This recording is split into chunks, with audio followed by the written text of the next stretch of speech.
Hello guys, ওয়াইটি user peer 21 তোমাদের সবাইকে স্বাগত। আশা করি তোমরা ভালো আছো আর আমিও খুব ভালো আছি। তো তোমরা দেখতেই পাচ্ছ এখানে প্যাকিং চলছে, কিন্তু কেন? প্রথমেই বলি, এই ভিডিওটা ফেব্রুয়ারি মাসের 1 তারিখের ভিডিও। আমি এতটাই বিজি ছিলাম যার কারণে ভিডিওটা এডিট করতে পারিনি। 1 মাস পুরো লেগে গেল এই ভিডিওটা এডিট করতে। তো তোমরা দেখতে পাচ্ছ আমার ব্যাগ পুরো গুছানো কমপ্লিট। সকালে উঠে প্রথমে চলে গেছিলাম আমি বাজারে। ধুর, দাঁড়া তো, আমাকে বলতে দে। তো প্রথমেই বলি, বাজার থেকে আমি পরোটা নিয়েছিলাম। সেই পরোটা আমার মা আমি বোন মিলে খাওয়া দাওয়া করি। তারপরে আমি আমার বোনকে মাকে কাইলাসপুর স্টেশনে দিয়ে আসতে যাই।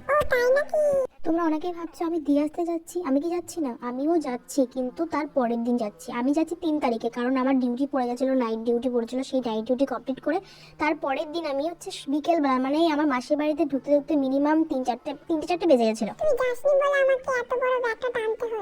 তো যাই হোক, তো আমি স্টেশনে গিয়ে আমার মাকে আর বোনকে ট্রেনে তুলে দিই আর ওরা চলে যায়। আর তারপরে আমি বাড়িতে এসে কুল মাখা খাই।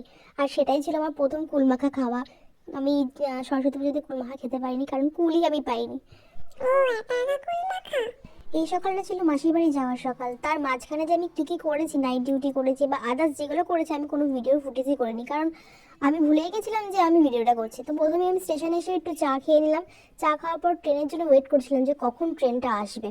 চা খেতে খেতে ট্রেনটাও চলে আসলো। এবার আমি ট্রেনে উঠে পড়ি। ট্রেনে উঠে বাইরের দৃশ্যগুলো দেখছি, তোমরাও দেখো আমার সাথে।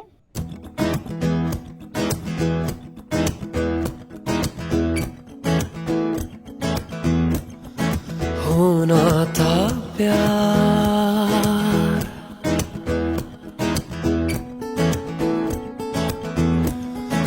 होना था प्यार। তো আমি ট্রেনের মধ্যে ঢংগুলো কমপ্লিট করার পর কৃষ্ণগড়ে চলে এসেছি আমি। তো যাই হোক, কৃষ্ণগড় স্টেশনে চলে আসার পর আমি ভাবছিলাম যে কিসে যাব, অটোতে যাবো না বাসে যাব। বেশিরভাগটা আমি অটোতেই যাওয়ার চিন্তা ভাবনা করি। আর তার সামনে আমাদের এখানে মায়ের মন্দির আছে, একটু মায়ের মন্দিরটাও দর্শন করে নিলাম। তো এবার আমি অটো স্ট্যান্ডে চলে আসলাম। অটো স্ট্যান্ডে গিয়ে অটো খুঁজছিলাম যে কোন অটোতে যাওয়া যায়। তো আমি অটোতে বসে পড়েছি আর আমি ভাবছিলাম যে এই মাসির বাড়িতে গিয়ে কার কার কেমন রিয়াকশান পাবো, যে আমাকে দেখার পর। আমাকে প্রায় 1 দিন পর দেখছে, যেখানটায় আমার যাওয়ার কথা ছিল আগের দিন, কিন্তু আমি যেতে পারিনি আমার ডিউটির জন্য। ধুর, তো সব বিষয়ে কথাই বলতে হয়। তো আমি মাসির বাড়িতে চলে এসেছি আর সামনেই দেখো আমার দাদা বান্দর দাঁড়িয়ে আছে, আমাকে দেখে হাসছে। তারপর আমি মাসির বাড়ির ভেতরে চলে গেলাম, কিন্তু আমি এত মানুষকে দেখতে পাচ্ছি, আমি কোনো মানুষকে চিনতে পারছি না ঠিকঠাক, যে আমাকে তারা চেনে না, আমি তাদেরকে চিনি।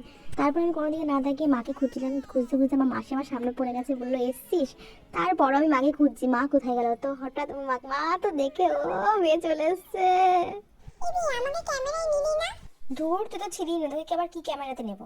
বাট হ্যাঁ, তোকে খুঁজছিলাম যে তুই কোথায়। খুঁজতে খুঁজতে আমি চলে আসলাম একটা ডেকোরেশনে। যাই হোক, ডেকোরেশনটা খুব সুন্দর লেগেছে আমার কাছে, কিন্তু আমি মানুষজনকে দেখতে পাচ্ছি না, যে যার বিয়ে তাকেই আমি দেখতে পাচ্ছি। তো যাই হোক, এইখানটাই দেখো ব্রাহ্মণ মশাই চেঁচাচ্ছে যে এই জায়গাটা এটা করো ওটা করো। মাসি বলছে যে হ্যাঁ করে দিচ্ছি। যাই হোক, এখানটা বৃদ্ধি হবে যেহেতু, তো বৃদ্ধির কারণে জন্য এখানে গোছানো হচ্ছিল। আর আমি আমাকে দেখাচ্ছিলাম যে দূর, আমার সময় যাচ্ছে না, ওরা ওদের জন্য ওয়েট করছি, ওরা কোথায়। তো এই দেখো, আমার দিদি আবার ঢং করতে বসে গেছে। আলপনা দেওয়া, কিন্তু ওই দেওয়ার মধ্যেও দিচ্ছে আর ফটো তুলতে বলছে ওর বরকে, যে একটু ফটো তুলে দেখাও যে আমি দিচ্ছি আমি দিচ্ছি। তো যাই হোক, ব্রাহ্মণ এখানে বলছে যে আর আলপনার মধ্যে আর ই করে করো না, এবার ঘট বসাও, আমার কাজটাকে একটু আগিয়ে দাও তাড়াতাড়ি করে।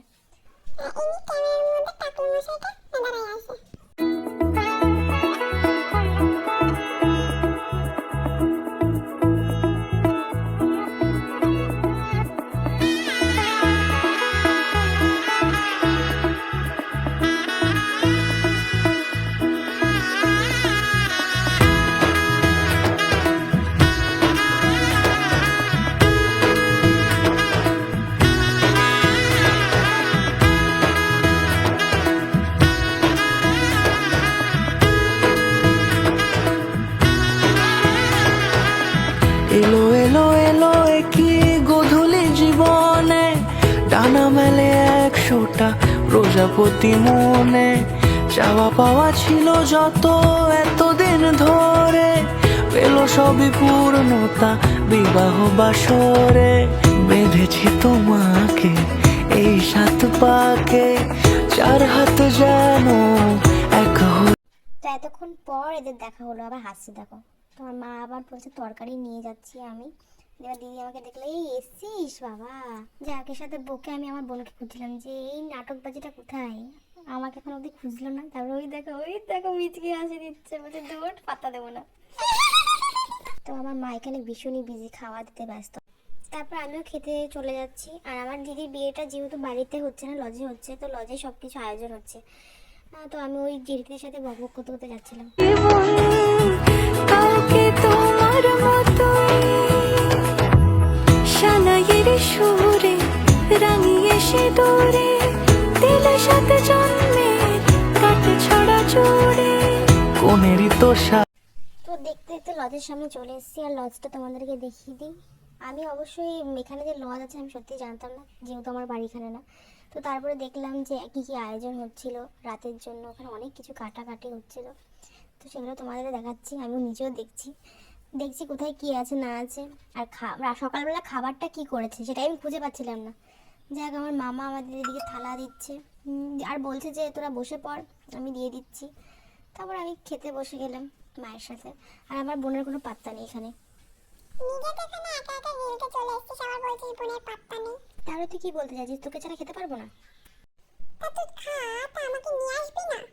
তোর সাথে আমি তর্ক করতে চাই না। তো এখানে আমার খেতে দিয়েছে, আমি খেয়ে নিই। ফাগুনের মাসে ও আলো আলো সব শান্তি থেকে খেতেও দিবি না? চুপি চুপি বলো জড়ালে কি মায়া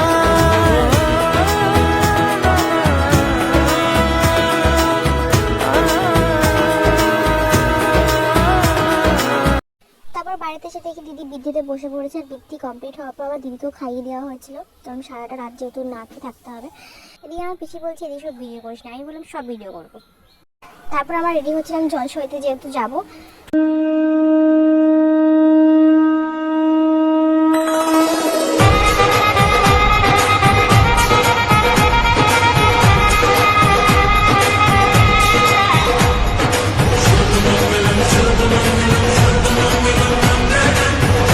তারপর আমার দিকে রেডি করে দিচ্ছিলাম, যেহেতু শ্বশুরবাড়ি থেকে আশীর্বাদ করতে আসবে। কিছু কিছু সুখে এত খুশি থাকে মিশে ধরা দেয় আছে না কাছে সে ভালোবেসে কিছু কিছু সুখে এত খুশি থাকে মিশে ধরা দেয় আছে না কাছে সে ভালোবেসে আজ মন খুঁজে পেল মনের খুশি আজ মন ফিরে পেল সুখের হাসি এলো যে স্বপ্নের দিন ও কাছে এলো জীবন আরো যেন রঙিন হলো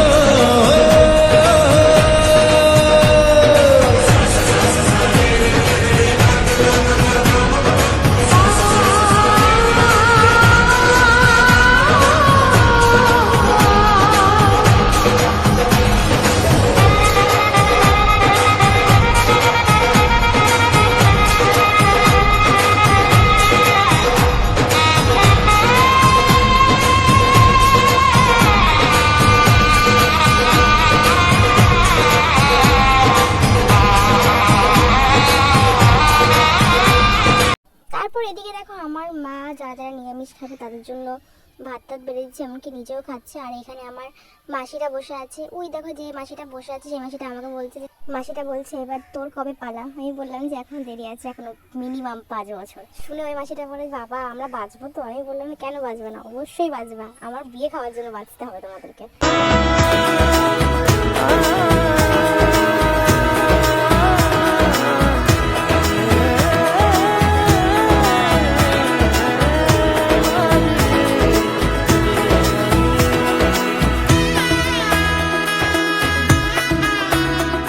যাবো এবার আমরা হচ্ছে জলসইতে, ব্যান্ড পার্টিটাও চলে এসছে, রেডি আমরা।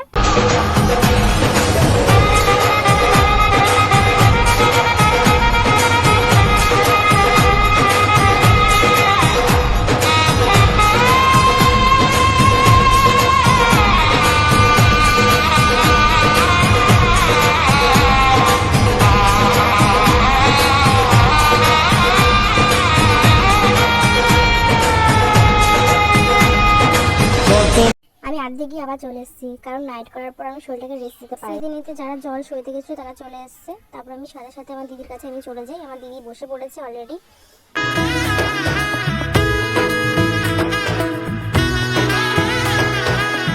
এলো এলো এলো কি গোধূলি জীবনে, ডানা মেলে 100টা প্রজাপতি মনে। চাওয়া পাওয়া ছিল যত এতদিন ধরে, পেল সবই পূর্ণতা বিবাহ বাসরে। বেঁধেছি তোমাকে এই 7 পাকে, 4 হাত যেন এক হয়ে থাকে। কোনেরই তো সাজে অন্তরে আজে আনলে হাত। নিয়ম হওয়ার পর দিদি স্নান করে যেটুকু পেরেছে করে আবার আসলো, কারণ অনেক লেট হয়ে যাচ্ছিল, সন্ধ্যা হয়ে গেছে। মেকআপ আর্টিস্ট অলরেডি এসে বসে আছে।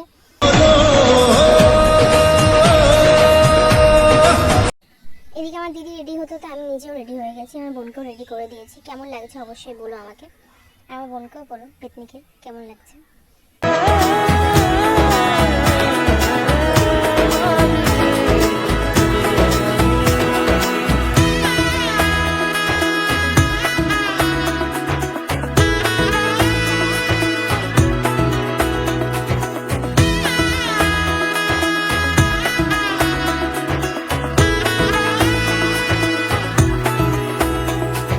সামনে আমারই ভাবে আর আগে এসে। তারপর দিদিকে নিয়ে সোজা চলে গেলাম লজে। আর এতটা তাড়াহুড়োতে ছিলাম যে ভিডিওটা আমি করতে পারিনি। তারপরে সোজা চলে আসলাম ফুচকা খেতে, যে না আগে ফুচকা খেয়ে নিই, তারপরে তো জামাইবাবুর পিছন লাগতে হবে। তো নিজেকে একটু তৈরি করছিলাম খেয়ে দিয়ে। বিয়ের আয়োজন স্টার্ট হয়ে গেছে এখানে, এবার খালি বর ঢোকার পাড়া। তো এদিকে যতক্ষণ যাবো না ঢুকছে ততক্ষণ তো দিদি আর বসে থাকতে পারে না, তো দিদি কটা ফটো শুট করে নিচ্ছে। ভালোবাসা বাঁধন বাঁধা। তো জামাই বাবু বলতে বলতে চলেই এসছে আমার দিদিকে নেওয়ার জন্য। সজনী গো সেই তো